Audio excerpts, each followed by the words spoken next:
forçons j'ai explication ça bien parce que Jésus-Christ pas fait 25 décembre. Pas une date dans la Bible qui dit qu'il fait le 25 décembre. C'est une date conventionnelle.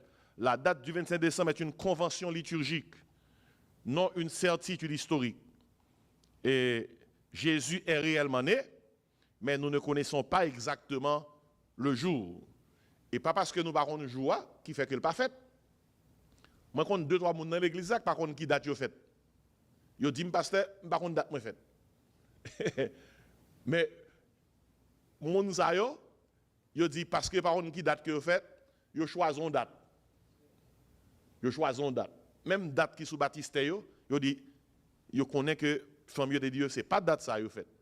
Mais yo connaît son date yo té adopté. Ainsi, est-ce que parce que moun n'a pas une date là, ça veut dire qu'elle n'est pas faite pour ça? Nous comprenons? Écoutez, non. Ainsi, ma pris donc la date du 27 décembre est une convention liturgique, non une certitude historique. Jésus est réellement né, mais nous ne connaissons pas exactement le jour. Ainsi, le sens chrétien de la Noël vient de la volonté de l'Église de célébrer la venue de Christ. Et Christ, ce n'est pas Mitra, cette fête qui correspond avec la fête du soleil invaincu, le solstice d'hiver. Christ dit comme ça dans Jean 8, verset 12, je suis la lumière du monde. C'est la vraie lumière, la vraie soleil là. Et puis les disciples tout, parce que c'est la lumière du monde là, vous êtes aussi la lumière du monde.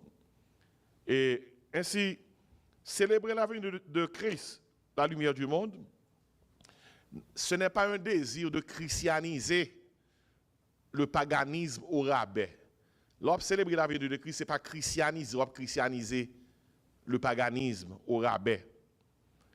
Et nous seulement besoin d'ajouter que chrétiens seulement besoin de comprendre que au fil des siècles, de nombreux éléments culturels et parfois commerciaux viennent greffer sous fête Noël là, au fil des siècles.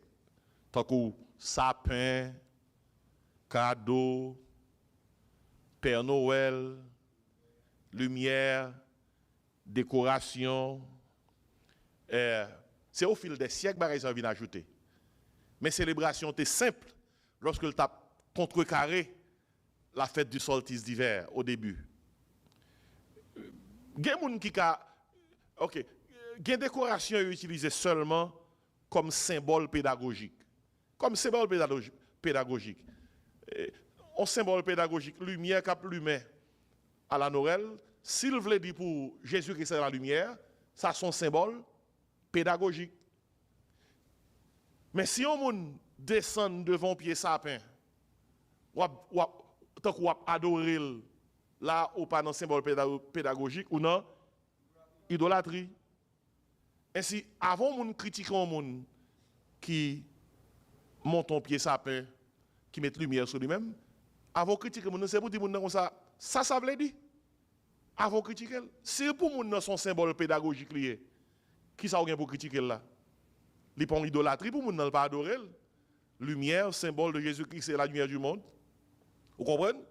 Et autant de choses qui pourraient aider nous et comprendre que symbole ça ne pas doit détourner nous complètement de Christ. Responsabilité nous en tant que disciples de Jésus-Christ, c'est pas une responsabilité pour nous sanctifier toutes les traditions. L'Église pas là pour sanctifier toutes les traditions.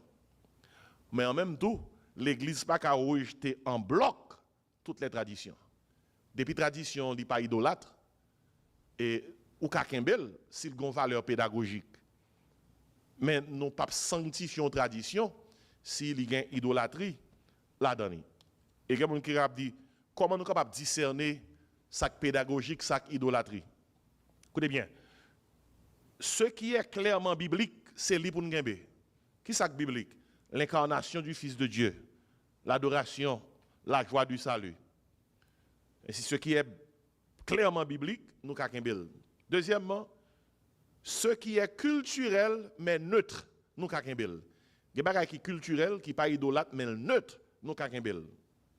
Et si toutefois pas d'idolâtrie là-dedans. Mais ce qui est contraire à l'évangile, pendant la célébration de Noël, tout ça qui est contraire à l'évangile mérite d'être corrigé et abandonné.